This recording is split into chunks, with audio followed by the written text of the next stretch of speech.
পিএসএলে আজ যুবরাজ সিংয়ের সেই অতিমানবিক রেকর্ডটা প্রায় ভেঙে ফেললেন পারভেজ হোসেন ইমন।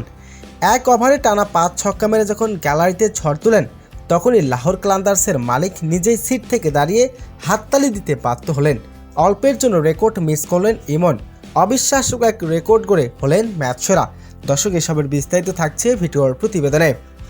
ম্যাচ শুরুর আগে বৃষ্টির হানা, আশঙ্কার মুখে মোস্তাফিজ ইমনদের আজকের ম্যাচের গুরুত্বপূর্ণ লড়াই। তখন মাঠে কাভার দিয়ে ঢাকা।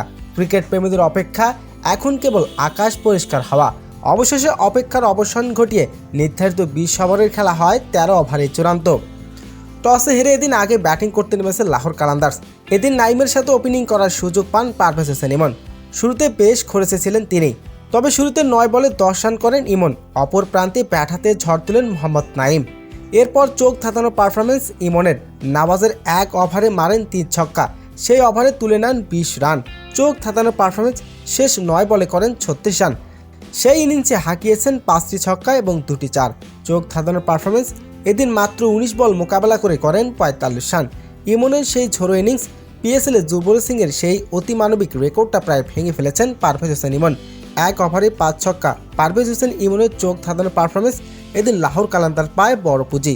তো দর্শক, পারভেজ হোসেন ইমনের এমন চোখ ধাঁধানো পারফরমেন্স আপনার কেমন লেগেছে দর্শক জানিয়ে দিন আপনার মূল্যবান মতামতটি।